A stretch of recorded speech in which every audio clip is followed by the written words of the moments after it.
I have no props today. Oh well. So chapter 1086 for One Piece. Okay then. Um, so we have the cover of Shonen Jump is Luffy and Garp and Kobe all looking awesome. Not really too much to say there. Just big promotion for One Piece, and then even though it's going to be going like a 4 or 5 week hiatus, which is fair enough. Oda is planning on getting he's getting LASIK eye surgery, which, considering the fact that his job is literally to draw things, sometimes exceedingly highly detailed things, that is perfectly reasonable.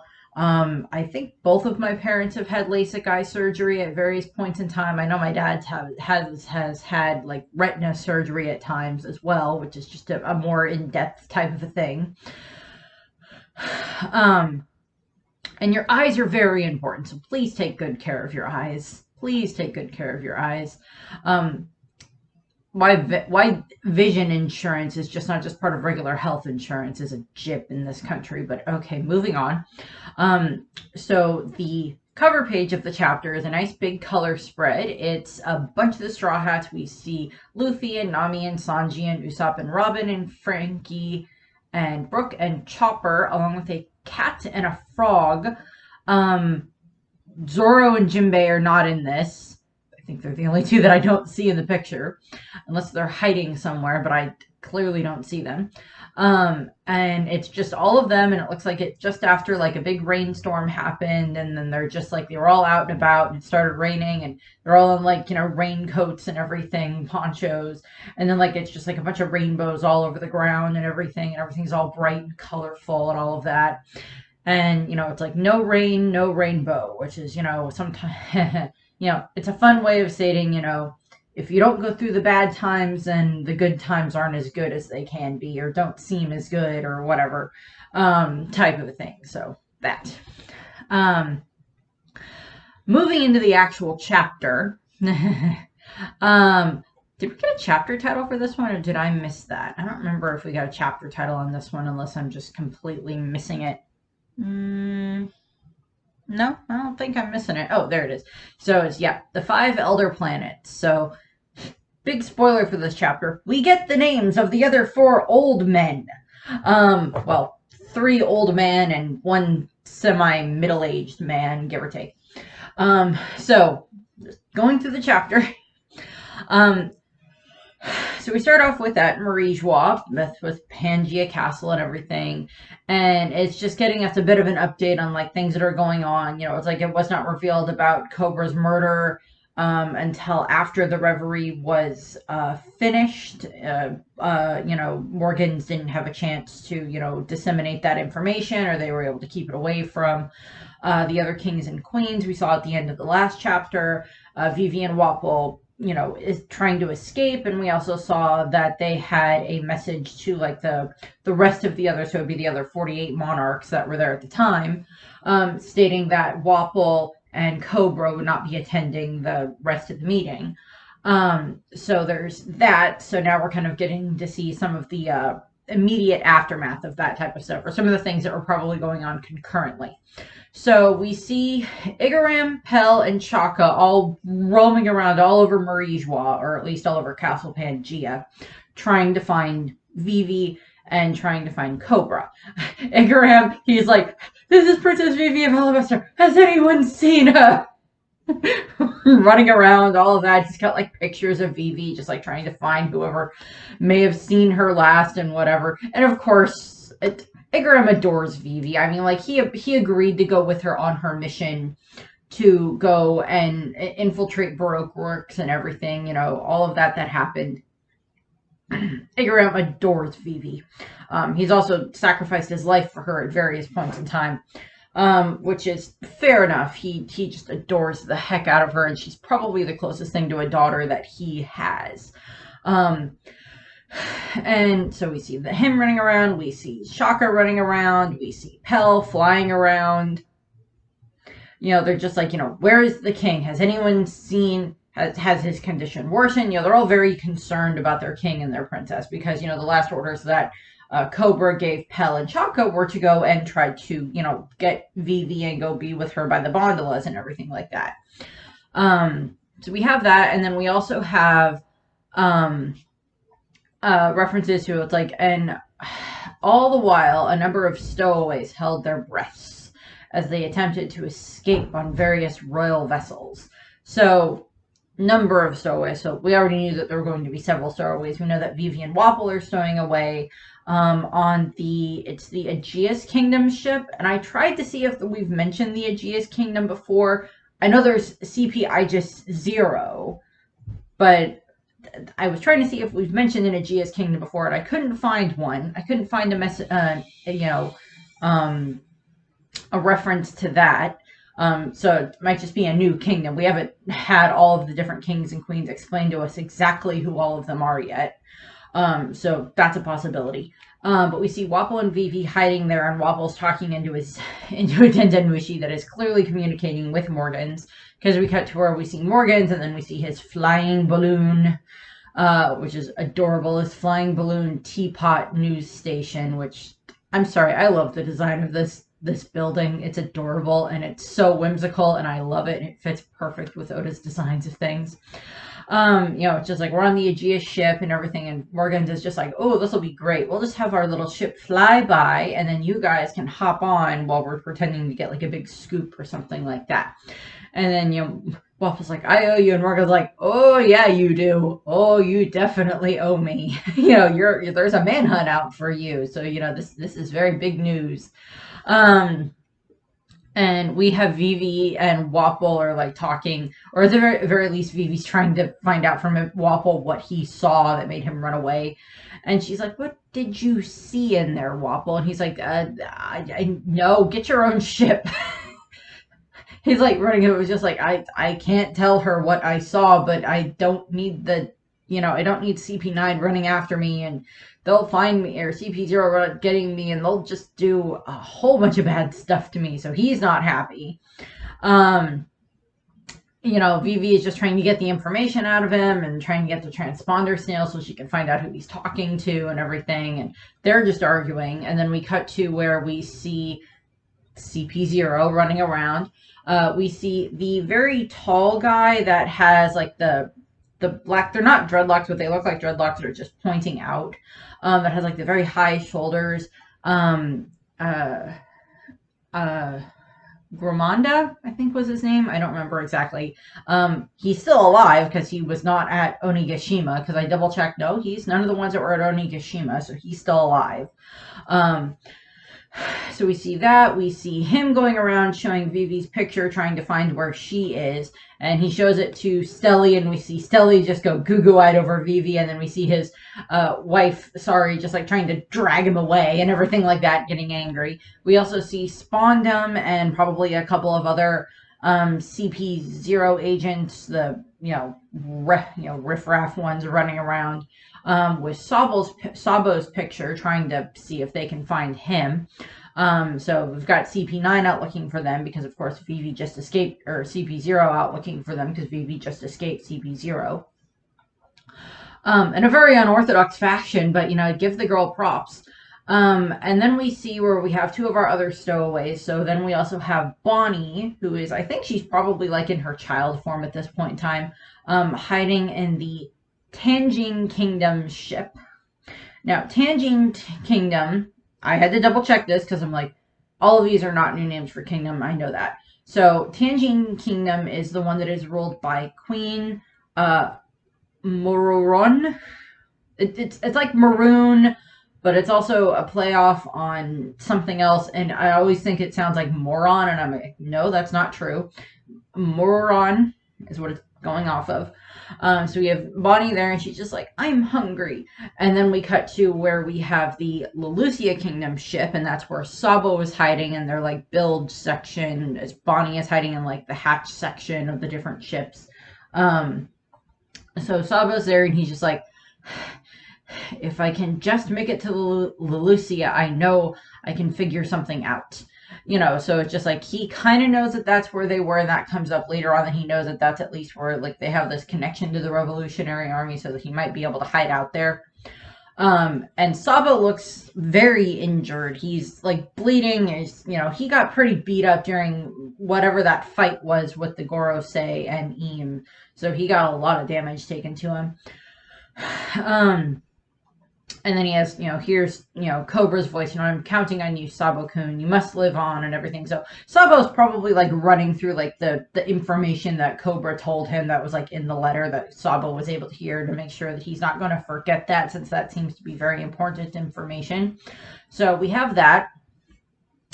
Then we also cut to where we have a bunch of these ships that are all just like heading away from the Red Port and heading off back to their different kingdoms and everything like that.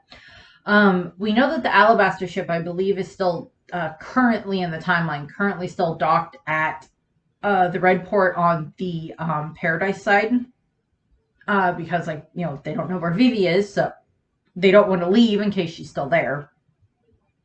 So there's that.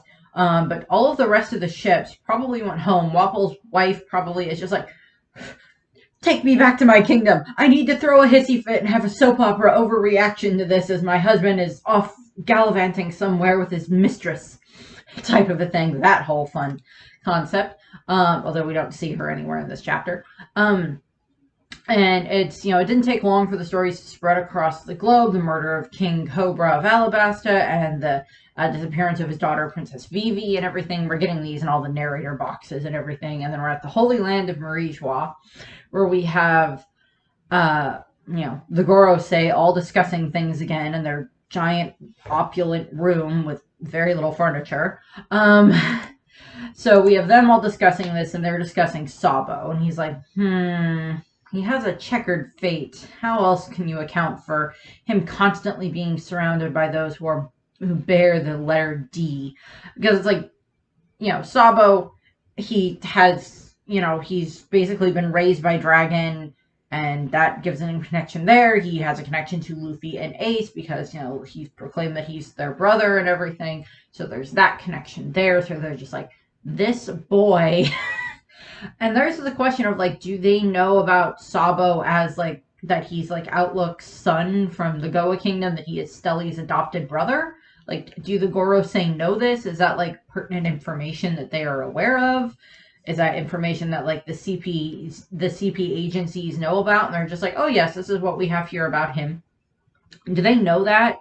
Did Stelly have to, like, fully, like, completely disown Sabo? Admittedly, Sabo and Stelly and Outlook and the mother did it, or whatever her name is, Diglett, I don't care, Digit, whatever, that they thought that Sabo was dead for a long time, so they're just like exceedingly like, oh my god, Sabo isn't dead. Do we care? How does it make the reputation that Stelly has look? So that's kind of where that probably comes into play. So we still have them talking, and they're just like, well, we were hoping that we could see the egghead issue, but it seems that dealing with this complication will have to take priority. And then we have so they're just like discussing this and everything. And then the phone rings, the snail rings, and it's Imu calling. So Imu's back in the flower room and everything like that. So it's just like, the time has come to put Vegapunk's invention to the test. Use the Mother Flame. Okay, cool name. Mother Flame, cool name. That works. And they're like, Dreadlocks, Jay Garcia is like, it is true that we haven't had the chance to try it out before now, so there is no way to ascertain its effectiveness yet. Depending on how well this experiment goes, Egghead may reconsider its response. I think a forest area would be more suitable testing ground than a sea-based target. And then we have, they're just like all discussing this. And it's like, well, what would be the merits of this? Where should we try this one? And then Emus just like, La Lucia Kingdom. And they're just like, a lot of people live there. And he's like, that is no consequence. That is of no consequence. And they're just like, okay. He gave us the order. Understood. The world moves at the will of the Creator. And they're just like, what is the reason for Lelucia's selection? And Imu is just blatantly like, it's close proximity. And they're just like, okay, fair enough, fine. And we get the little shot that kind of shows like Lelucia getting blown up at that point in time. So it's probably not happening exactly simultaneously with this, but it's probably happening very shortly after this. So the Mother Flame is clearly like that giant sky cannon thing that we saw that just annihilated Lelucia several chapters back when we got kind of the updates after Wano. So there's that. And then we also have they're just like, it shall be as you say. And then we get the double page spread where we're seeing all the Gorosei finally get names and titles and a little bit more of like their rankings set up. So, and I, at some point in time when I get to, since I'm doing like those leaders and rulers and stuff like that series, when I get to the one where I talk specifically about the Gorosei, I will do a much more in-depth breakdown of probably what the different names kind of more translate to and stuff like that. I've got a little bit now, but mostly that'll be later. Because I'm sure that there'll be some other YouTubers that I can then kind of like be like, okay, well, these ones said this, and there'll be like some other translations that I can use. It'll have a little bit more information about where some of the names are coming from. So that'll be very helpful down the line. But for now, basic stuff that we've got. So we have St. J. Garcia Saturn, which we already knew about. And all of them are now being referred to as the elder planets at this point in time instead of like the elder stars. So it doesn't really have any different translation when it comes to like how it's written in Japanese, but now for us, it's a little bit more of a setup there.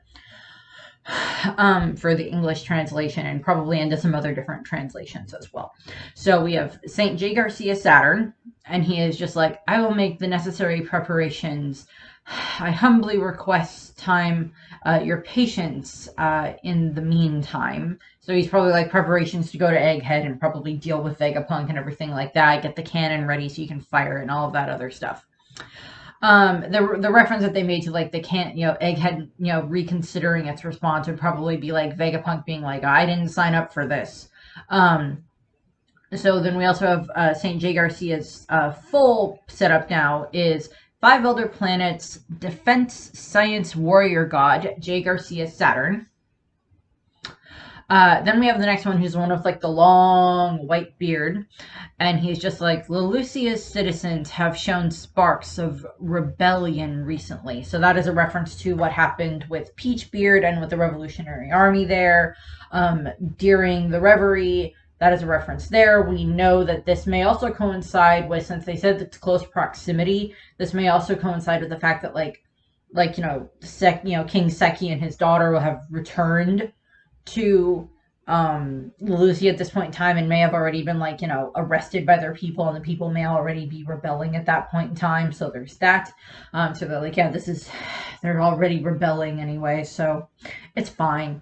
And he is 5 Elder Planets environmental warrior god, Saint Marcus Mars.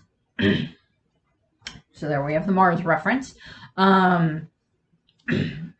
Environmental, I'm assuming that means, because we have another one that's, I think, about like finance, and another one that's about justice, and another one that's about agriculture. So he is probably more in charge. So St. J. Garcia Saturn is probably very much in charge of stuff in regards to like defense. So he's probably the main one that tends to deal with Vegapunk and tends to deal with some of the other things in regards to like maybe some stuff with like the Marines and some of the other like the different soldiers that they have that are in Marie Joie to a degree in regards to like defenses in that regard.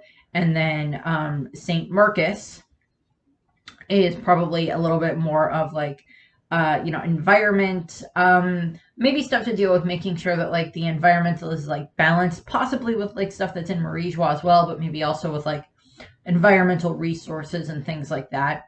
So there's that. And then we have the one that has like the giant mustache, and the bald one with the giant mustache. We may be able to make an example out of them. So that's, of course, again, referring to Lelucia. It's like, oh, they're rebelling. We'll make an example out of them and just make them vanish off the map. And that is 5 Elder Planets, Justice Warrior God, Saint Topman Valkyrie. Now there's different spellings of Valkyrie that they've used here depending on the translation. And then I know that that is also being a reference around to like Mercury, because we're going with the different planets and everything. Also, a lot of the times, like the Valkyries in Norse mythology would have like wings on their helmets as well to a degree, and Mercury, the god Mercury, is usually depicted with like wings on his helmet as well as his feet. So there's a reference there, although Valkyries are generally pretty much all female. And Mercury is a very male god in regards to how he's generally displayed in mythology, and even into the moving into the Greek reference there with Hermes and everything like that, very much male reference. Then we have the bald one with the sword, and he is, if we could one day use this power freely, in regards to like just being able to use the mother flame at their own whim, as opposed to just like having to probably charge it up and move it to where it needs to be and hide what it is and different things like that. And that is 5 Elder Planets finance warrior Saint Ethan Baron V Nasujoro. So V Nasu V Nas. And I'm assuming Nasujoro has its own meaning, but I'm not exactly sure. Ethan Ethan is a rather common name, so there's not really much there. Marcus is also a rather common name for going back on Saint Marcus. Saint Topman, not really a common name, so I'm not exactly sure where they're going with that. But finance, so he's probably in charge of like keeping track of like the different money and different things like that, like the holy tributes, and different things like that, to figuring out which kingdoms can probably pay a little bit more for a holy tribute, which kingdoms, are worth keeping in as, members of the world government, but maybe not determining, but like maybe also determining which ones are allowed to come to Reverie because of how much they contribute in regards to either resources or money type of a thing. So there's probably that. And then we have the last one, the younger one, with like the shorter blonde hair and just a very trim mustache and beard. The younger looking one. Yeah, we could instantly snuff out any projected conflict. It's just like, yeah, if we could just use his power as we want, take care of any conflict, no more problems. Let's get rid of Totland. Let's get rid of this. Let's get rid of that. Let's get rid of the Yonko and everything like that. But, this kingdom's rebelling. Oh, go wipe it off the map. It's fine. And he is 5 Elder Stars agriculture warrior god Saint Shepherd Jupiter. So Jupiter. Peter is also, for reference, most people know Peter is also a reference to one of the apostles in regards to Jesus. So it's kind of a reference there with a saint reference there. But Jupiter and then Shepherd, that is also that's also generally used as like a reference when it comes to like Jesus and Moses and David and different references like that are in the Bible. Those references get thrown out there. So he's a reference. He does agriculture. So he may also be like, and probably they have like different things that probably overlap with what they do, but they have like a specific one that they are fully in charge of, where they like keep track of what's going on in the world and those different informations, different things that's in the newspaper, different things that's in different intelligence reports, and different things like that come from the different CP agencies and the Marines in general and things like that. So they all have names now. We know what they're called. It's been like 15 years, and now we know what they're all called. Helpful. You go back to Imu, and he's just like, one more thing. And they're like, of course, my lord. What would that be? Retrieve Vivi. So like, bring me Vivi Nefeltari type of thing. And they're just like, as you wish. I watched Princess Bride recently, and as you wish means I love you. And I'm just like, I don't think that's what the Gorosei mean. Probably not. So then we cut to Marineford, where we're getting a little bit more updates. We're kind of getting some more updates on things that are going on around the world. So it's just like, meanwhile, between the disbanding of the 7 warlords and the uprisings in government-affiliated nations, the Navy has their hands full. So we're seeing Sakazuki, and he's probably angry about various things. He's just like, the kingdom of Tangine and the Aegeus kingdom are both rebelling. So, as I mentioned, the kingdom of Tangine is where Queen Mororon is from. From the bits that we saw of her and the fact that we haven't really heard anything about her being a bad ruler, I don't know if that means that like they're rebelling against her specifically in that regard, or if she agrees with her people and like she and her people are rebelling against the world government, which, you know, we don't know. We don't get a clarification on that one in this chapter. I'm assuming we'll get a clarification on that hopefully a little bit later on. Because at the very least, she seems to be a very happy and jovial queen, and we don't really see her talk too much about her people. We don't really see her do too much of anything, but she seems to be a popular queen. But then again, we know that, you know, the newspapers can be used to craft these images of like, oh, she's a wonderful queen. To the rest of the world see her that way, but do her own people think that she is a wonderful queen?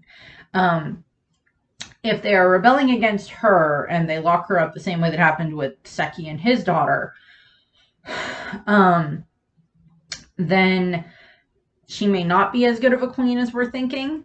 But if it's that she is actually a good queen and she actually cares about her people, she may have returned to her kingdom, told them any information that she had about like certain things that happened at Reverie and things along those lines. And they themselves may be like, we don't want to do this anymore. We don't want to pay for these tributes anymore. We're refusing this. We don't want to deal with this. And she might just be like, okay, then. Looks like we're rebelling against the world government. And she may very well be going along with her people. We don't get a clarification. I hope we get one later on. And then we have the Aegeus kingdom. So the Tangine kingdom is the one that Bonnie was hiding in the ship of. So I'm assuming that they're maybe in the New World somewhere, or at the very least, had to go through that general area in order to get back to wherever their kingdom was. I don't remember if we get an answer as to like what, if it's in one of the Four Blues or if it's in the New World. But that's probably because Bonnie was on that ship, so Bonnie probably would have been heading that way to get her way to Egghead Island to make her way there. So there's that. And then we also have the Aegeus Kingdom, which is the ship that Bonnie, or that Vivi and Wapol were hiding on. And then they obviously met up with Morgans at some point in time because now they're on Morgan's balloon currently. We know that they're with Morgan's at present. So, you know, the Aegeus Kingdom is also rebelling. So we don't really know that much about that kingdom. Again, we don't know if it's like good king and queen or good ruler and now they're rebelling along with their people, or if the people were, you know, sick and tired of having these horrible kings and queens and they just rebelled against them along with the world government. So there's that. We don't get 100% clarification on that. We don't really get any clarification, but that's the case. Back to the narrator boxes, where we, you know, it's like the Navy has their hands full. However, their military power had already gone in a new direction. So this is where we see the other three Seraphim that we weren't sure where they were. So this is, you know, it's deploy the Seraphim. We have the Crocodile, and it's also referenced that Crocodile was spotted at Empty Bluff, so he's at Kalibali. So this is a reference to when Crocodile and Mr. One and Mihawk show up at Kalibali Island and kind of save Buggy's butt and start setting up the Cross Guild. So that's a reference to that.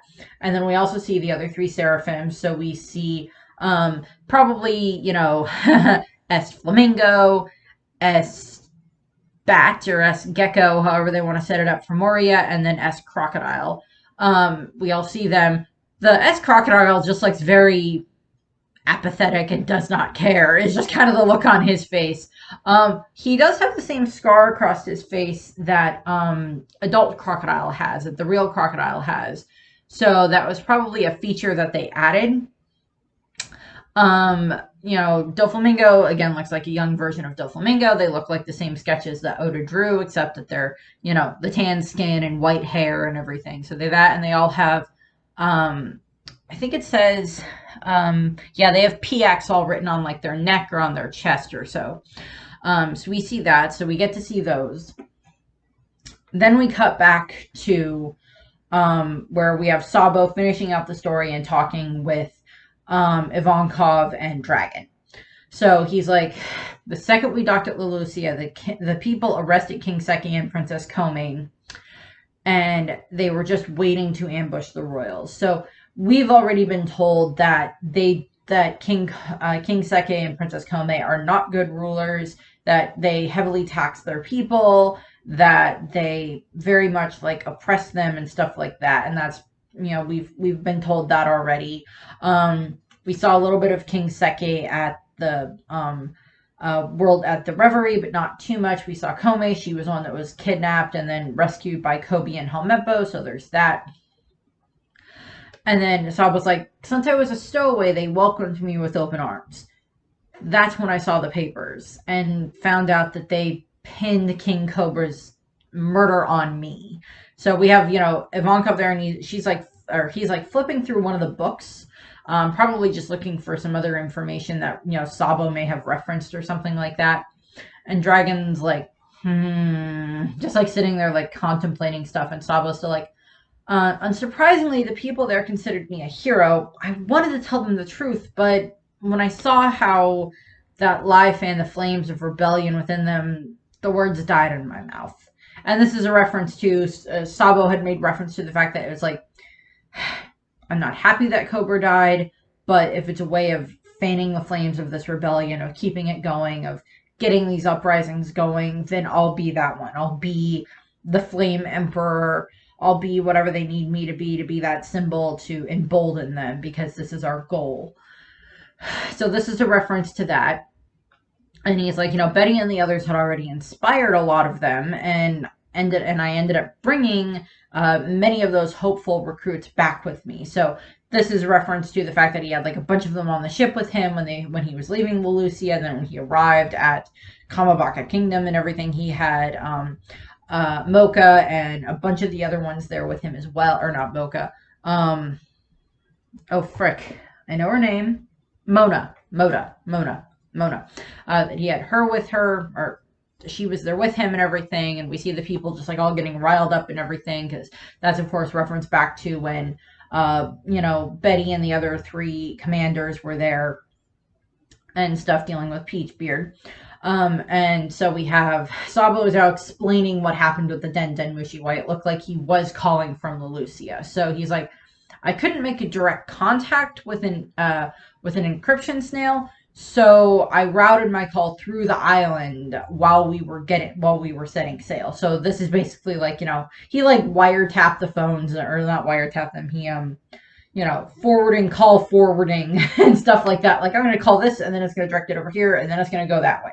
So it's going to look like I'm calling from here, but I'm not actually doing that. So it's a way of, preventing them from having a better, he's making it harder for them to track his location. So that's what he's doing. And he's just like, I knew that the government would intercept the signal, but doing like that was sure to fool them into thinking that I was still on the island. So I'm kind of thinking, because Sabo would not have known that they were going to like have this giant sky cannon show up and blow up the island. Sabo would not have known that.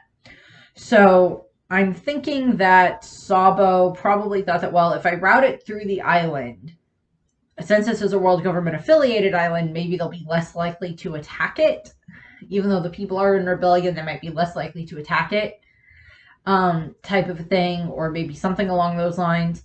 So he says that, and he's just like, however, we were still within range, having already set out to sea, with the new enlistees. And, Iva's just like, yeah, so the annihilation of Lelucia really did happen during that call. And so I was like, yeah, everyone on board was hysterical, because so many of them still had family on the island. And they saw their country obliterated right in front of their eyes. I mean, yeah, that is a very hard thing to do, or a very hard thing to survive. That's going to leave a lot of mental scars on you. A lot of them. And Dragon's just like, this is despicable. How in the world did they do it? He's just like, how could they have accomplished that? And Sabo's like, well, an enormous shadow seemed to engulf the sky above us. and the next moment everything was gone. So I mean, like, we saw like what happened in like those panels where it's just like just giant sky cannon and just fires down out of the clouds and destroys Lucia. We saw that earlier, but now it's just like seeing that, and they weren't probably all that far away, but they were far enough away that they weren't in the blast zone. But it's still like dropping like a nuclear bomb on an island, and then the island is just gone. So yeah, there's that. Dragon's like an enormous shadow. And so I was like, there's no way that this was caused by a living thing or a natural disaster or anything along those lines. It was pitch black and flying above the clouds. It is, so I was just like, it can't be natural. It can't be an animal of any kind. It has to be something else. It has to be something that's man-made on that scale type of a thing. And Eva's like, wait, like, back up. Sabo, earlier, you said they used the name Emu? And he's like, yeah. And Eva's like, this may be a little out there, but when the world we know today was created 800 years ago, one of the first 20 sovereigns was Saint Imu of House Nerona.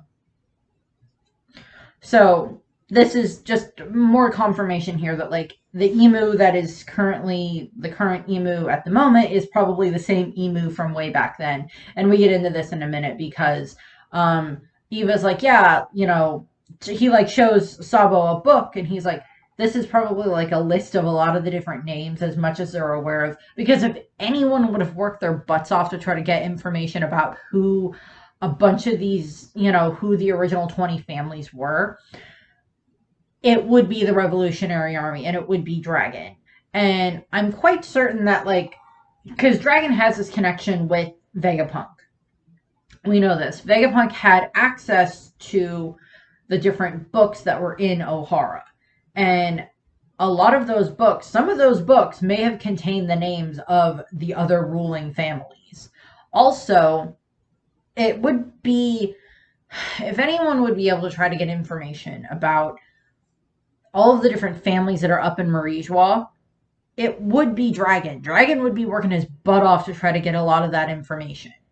Some of the other Yonko may have that information of, well, like it was stated that Big Mom has like the biggest information gathering network within the One Piece world, and she may have had information about like who the different royal families were for the the founding and everything like that. She may have had a list of that. It just may not have interested her at the time.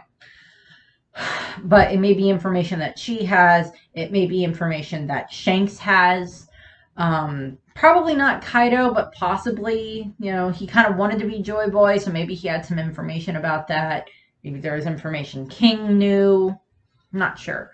But Dragon and Ivankov having this information, either getting it from Vegapunk or having had... So we know that Dragon and Ivankov are like the current, them and Kuma and Sabo and the rest of them are like the current incarnation of the Revolutionary Army.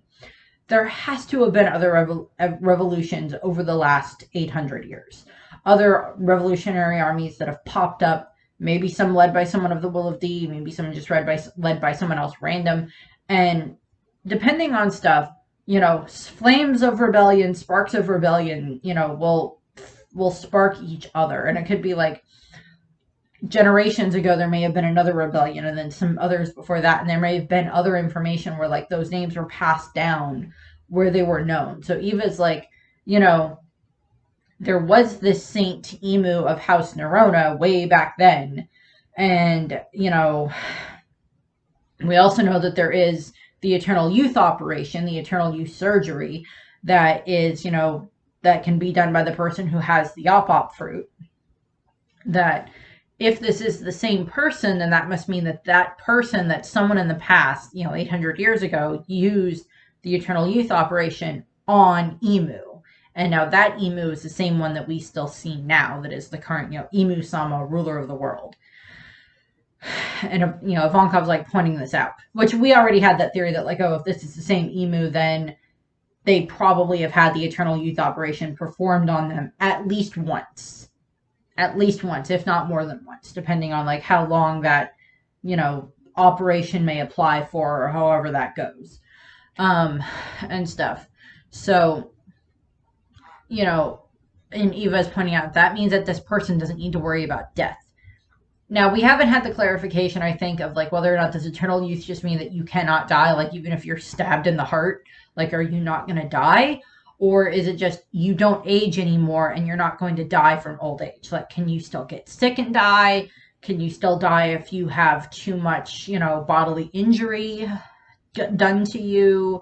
Is it that type of thing? Like, we don't know the limits for the eternal youth or the immortality surgery or operation, however you want to put that. We don't know the exact limitations of that because Law hasn't performed it. We kind of don't want him to, because we like Law, but we also don't know of anyone else specifically that has performed it. We know Imu probably is one that has had it performed on them. There's a theory that Kureha had it performed on her a long time ago, but we don't know exactly yet. So Sabo's like, so then the one that I saw might be the same one from 800 years ago. And Aoife's like, probably. I mean, like, it could be a coincidence, but the way that they share the same name, and, but could anyone else but a founder command the 5 elder planets, the highest of world nobles? The celestial dragons fancy themselves as descendants of the gods, after all. And he's also like, one more thing. Assuming the object you saw above the clouds was a weapon made by the government, then the only one capable of creating such a thing would be Vegapunk. And he's like accusing, like he's pointing a finger accusingly at like Dragon at that point in time. And Dragon's like, whoa, back up. Hold on there, Eva. Hold on there. Vegapunk would never intentionally design a dedicated killing machine. And Ivankov's like, I know that. Ivankov's like, I'm aware of this. Ivankov may have met Vegapunk at some point in time as well. That probably has happened in the past. I wouldn't be surprised. If Dragons had contact with him, then quite certain that Eva may have had contact with him at some point in time as well. But, Eva is pointing out, I was like, so what if it was an ancient weapon, assuming that Imu has been living since ancient times, there is a connection. So they know about the ancient weapons. But Dragon also clarifies that, yeah, Robin told us that the ancient weapons do in fact exist. But if this person had such a weapon, why wait till now to use it? So, and this was something that had been theorized for a little while anyway, that, had Robin told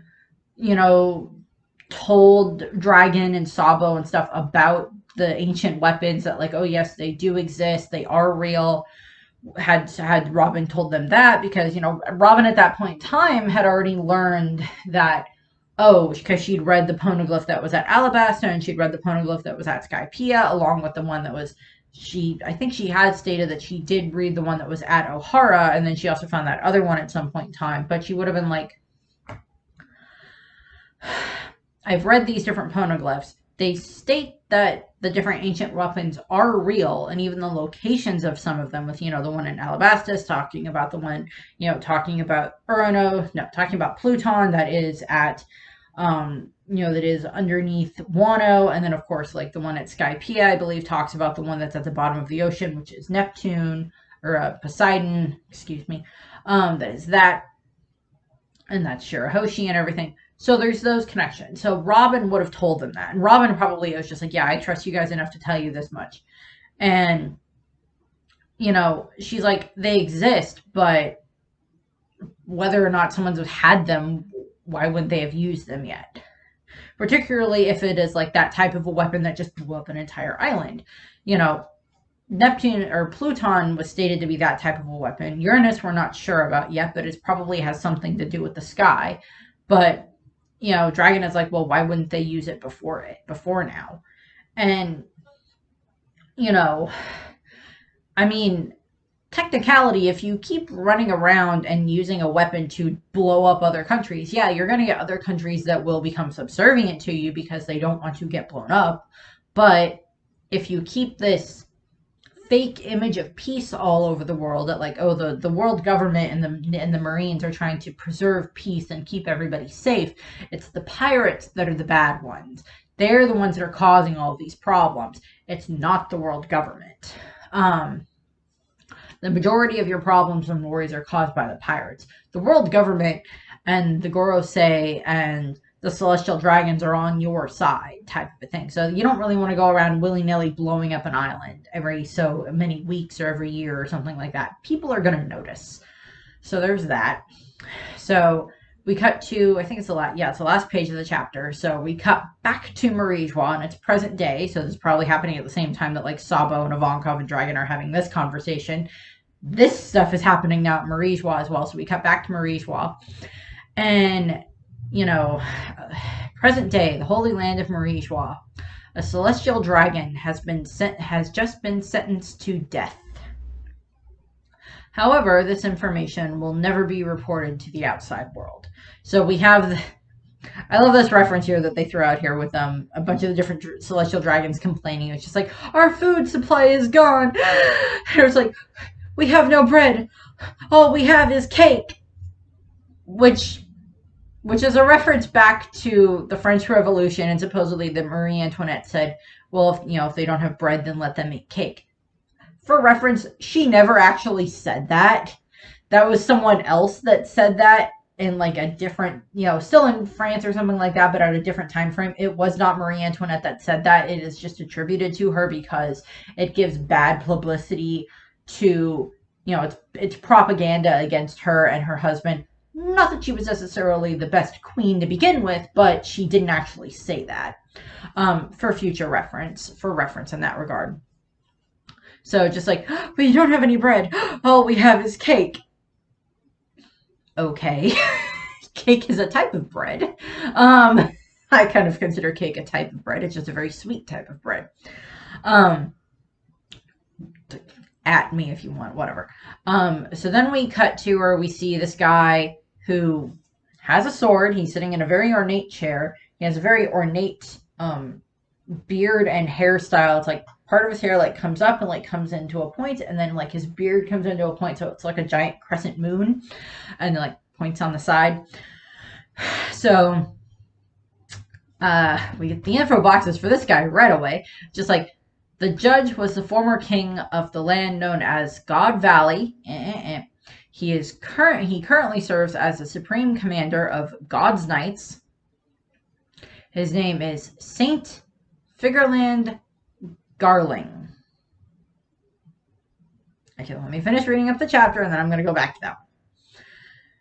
So, the man sentenced to execution, none other than the one who chose to defend fishmen, Saint Doflamingo Milsgard. And we see Milsgard up on a cross type thing that looks kind of like the world government cross. So we have him there, and he looks like he's been either stabbed a couple of times or at the very least shot. Whether or not the execution's actually been performed yet is left up for consideration, but he looks very beaten up. And Gering, or Figerland, however you want to put it, is like, anyone who protects scum is lower than the scum they protect. So this is pretty much just, the celestial dragons are just like, they're fed up with Milsgard and his, him being different, him going against the world government, him, doing all of this stuff. It's him just, they're just like fed up with him, the way that he's been acting the last 10 years or whatever, since everything happened with Otohime and Fishman Island and all of that stuff. And the fact that he's been trying to help the fishmen and protect them as best he can. The fact that he he came up and he, metal bat-faced Charlos during the reverie and protected Shirahoshi. And then, allowed Sai and Leo to, go up against, Charlos again to attack him, and an accordion Charlos. We don't get any updates on whether or not Sai and Leo were able to escape. I'm hoping they did, but they each had a kingdom that they were associated with, so they probably, the Tontadas hiding on the ship probably wouldn't be that hard on the way back to Dressrosa. Excuse me. The Tontadas hiding on the Dressrosa ship on the way back would not be very hard to deal with. Um, and then, if anything, Viola was there, so Viola may have been able to say, "Hey, go and hide in this area, and they won't be able to find you," type of thing, because she would have had her, her glare fruit to be able to like look through and find a place for them to be. So there would have been that. She would be very good. Well, I don't know if she can use her fruit retroactive. No, she wouldn't be able to use it retroactively, but let me get back to that in a second. So, well, I'll finish that tangent. If Viola had been Violet Viola, however, if she had been able to use her devil fruit, she probably would have been able to see what was going on around, Marie Joie at that point in time and see maybe what was happening in Castle Pangea. So if there's anyone who could have discovered about Imu-Sama, it probably would have been her because he would have been within her range. But that does not mean that she was using her devil fruit at that point in time, because she can turn it on and turn it off and use it when she wants to. So if she had wanted to, she probably could have done that. And we don't know when the last time was that she was at Marie Joie. She may have actually had some information about this, or she may not have, because she just never thought about using her devil fruit while she was there. So maybe she'll use it. Maybe she used it. I don't know. She may have heard Vivi was missing and tried to see if she could figure out where Vivi went. So Viola is a possibility for knowing maybe some stuff she shouldn't have. So back to the Figureland guy. So Milzigard is going to be executed, or he has been executed, whichever. Again, a rare character to be getting killed directly in the timeline, in present timeline. So that's, and we liked Milzigard at the moment, so we'll have to see exactly how that ends up playing out. If he ends up being someone that does kind of like, because he kind of slightly embodied the will of D in that regard, with going up against them and doing what he could and standing for freedom and everything like that. So he kind of embodied a little bit of that. And the fact that he wanted to help, Shirahoshi and Neptune and them as much as he could. And he probably did. But the rest of the Celestial Dragons are just like, we're fed up with you. You're not worth keeping around right now. You've done too many things. You've gone against us too much, and now you're going to be executed. So that's what we get there. So in regards to the Figureland guy, we know that there is this connection between the Figureland family and Shanks. So if it is that Shanks is his grandson, the guy looks kind of old, so grandson is possible, but so is son, so is nephew, so is much younger brother. There's a lot of possibilities that can be thrown out there.